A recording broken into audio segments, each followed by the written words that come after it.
Good morning बच्चे, मैं सुधांशु पाठक class 5 में संस्कृत का क्लास आज लेंगे। आकारांत पुल्लिंग संज्ञा शब्द चैप्टर नंबर 2। चैप्टर नंबर 1 हम लोगों ने पढ़ रखा था, उसमें वंदना प्रार्थना था। आज चैप्टर नंबर 2 में उसका हेडिंग है आकारांत पुल्लिंग संज्ञा शब्द।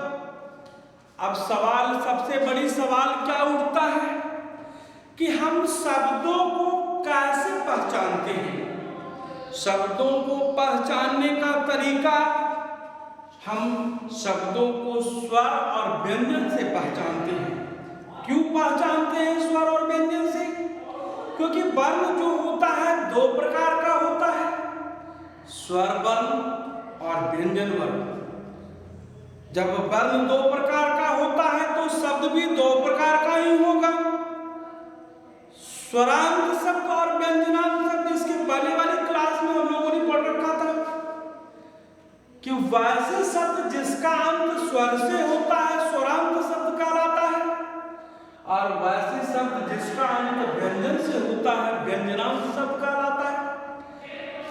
तो जब वर्ण दो प्रकार का हुआ, स्वर वर्ण और व्यंजन वर्ण, तो जब वर्ण दो प्रकार का होता है तो हमारा शब्द भी दो प्रकार का ही होगा, स्वरांत शब्द और व्यंजनांत शब्द। तो शब्दों की पहचान जो होती है हम स्वर और व्यंजन से करते हैं। भाई शब्द दो ही प्रकार का होगा, या तो स्वरांत शब्द स्वर से होगा तो स्वरांत शब्द कहलाएगा, और व्यंजन से होगा तो व्यंजनांत शब्द कहलाएगा। अब यहाँ पर सवाल उठता है कि क्या आकारांत शब्द क्या कहते हैं?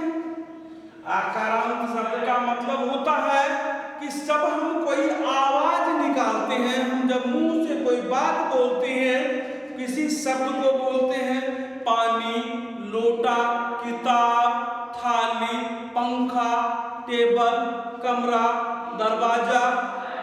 तो दरवाजा जब बोलते हैं तो आ से आवाज होती है। आपका आवाज जब दरवाजा बोलने के बाद लास्ट खत्म होता है तो दरवाजा जा जा जा आ से होता है, तो उसे हम क्या कहेंगे? आकारांत कहेंगे। लेकिन कुछ ऐसे शब्द होते हैं जिसका आवाज आ से समाप्त होता है। मयूर, बालक, किताब, बंदर। जब बंदर आप बोलते हैं तो जब आपका र की आवाज जब समाप्त होती है मुंह से तो आ से समाप्त होता है। कहता है कि आकारांत शब्द, हम शब्दों की पहचान, सबसे बड़ी चीज है कि शब्दों की पहचान कैसे करेंगे। तो क्लास आपने 4 में बहुत पहले, 2 साल पहले पढ़ रखा होगा कि यदि किसी शब्द का अंत बड़ी ई से होता है तो बड़ी इकारांत शब्द कहते हैं, छोटी ई से होता है छोटी इकारांत शब्द कहलाता है, छोटी ऊ से होता है छोटी उकारांत कहलाता है, आ से होता है आकारांत कहलाता है, आ से होता है आकारांत कहलाता है, री से होता है रीकारांत कहलाता है। तो शब्दों की पहचान हम स्वर या व्यंजन से करते हैं। शब्दों की पहचान हम स्वर और व्यंजन से करते हैं। आकारांत शब्द वैसे शब्द जिसका अंत आ से होता है। जब आप बोलते हैं अंत करते हैं, क्योंकि हम शब्दों को लगातार नहीं बोल सकते। जब हम शब्द का उच्चारण करते हैं तो उसका अंत होता ही होता है। तो जब शब्द का अंत आ से होता है तो आकारांत शब्द कहते हैं। जैसे एग्जाम्पल में हमने लिखा मयूर। मयूर जब लिखा तो म व्यंजन है, आ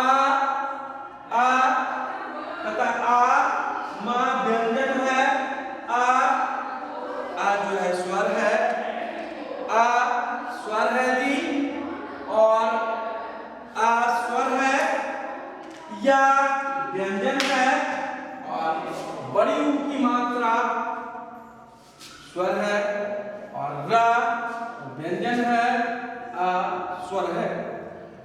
मयूर जब बोलते हैं तो इसका अंत आ से होता है। अब कहता है कि ऊपर में जो हेडिंग हमारा है, हेडिंग का डिफिनेशन हमने दे रखा है कि वैसे शब्द जिसका अंत अ से होता है आ का अंत शब्द कहलाता है। दूसरा हेडिंग में दिया हुआ है पुल्लिंग। आपने हिंदी पढ़ा होगा, आपने अंग्रेजी पढ़ा होगा, कहता हिंदी में दो लिंग होता है, पुल्लिंग और स्त्रीलिंग। पुल्लिंग स्त्रीलिंग कैसे पता करते हैं? जैसे आपका एक एग्जाम में आया होगा या टेस्ट में लेते होंगे सर ने, मैम ने, कि माता का पुल्लिंग क्या होता है? माता का पुल्लिंग पिता होता है। भाई का स्त्रीलिंग क्या होता है? भाई का स्त्रीलिंग जो है बहन होता है। लड़का का स्त्रीलिंग लड़की होता है। अब सवाल होता है कि पुल्लिंग जिससे पुरुष जाति का बोध होता है।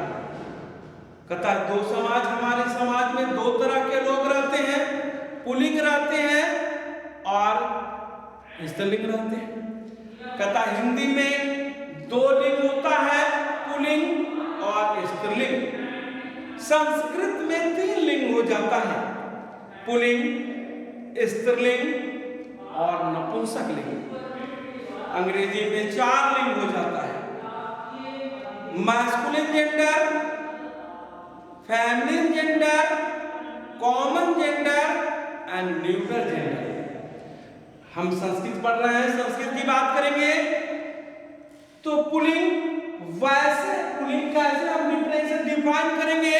पुल्लिंग का डिफिनेशन हो सकता है, परिभाषा हो सकता होता है, हो सकता नहीं होता है कि वैसे सब जिससे पुरुष जाति का बोध होता है। शब्द आएगा जैसे बैल रहेगा, पुरुष है जी, घोड़ा रहेगा, पुरुष है जी। अब कहेंगे सर पुरुष ही कैसे, स्त्री क्यों नहीं हो सकता है?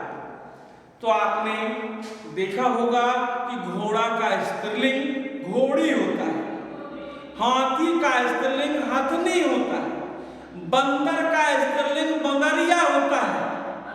तो आप स्त्रीलिंग इसलिए बोला जाएगा कि जिससे पुरुष का बोध होता है, जिससे पुरुष जाति का, वो पुल्लिंग का ऐसे हम डिफाइन करते हैं कि वैसे सब जिससे पुरुष जाति का बोध होता है उसे हम पुल्लिंग शब्द कहते हैं।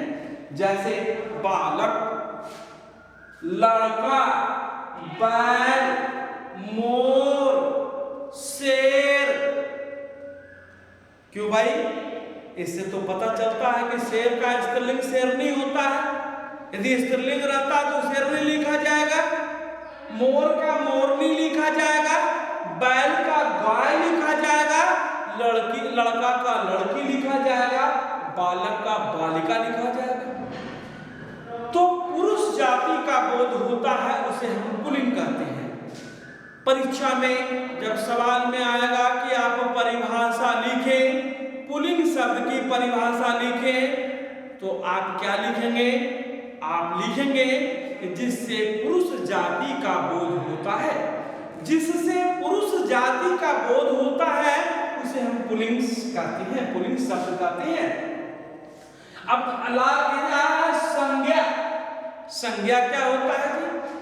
अंग्रेजी में आपने पढ़ रखा होगा कि naming words are called noun. Hindi में हम कैसे पढ़ेंगे भाई?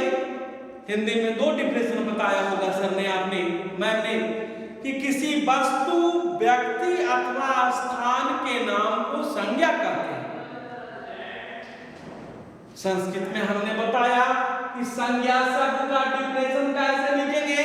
तो नाम बतलाने वाले शब्द संज्ञा शब्द कहलाते हैं।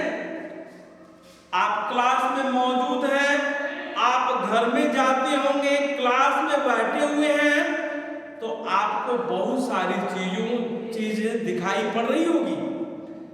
आपने पंखा देखा, आपने बोर्ड देखा, आपने पेंसिल देख रहे होंगे, आप लंच बॉक्स देख रहे होंगे, वाटर बोतल देख रहे होंगे। तो ये दुनिया में जितने भी चीज हैं उसका कोई न कोई नाम होगा।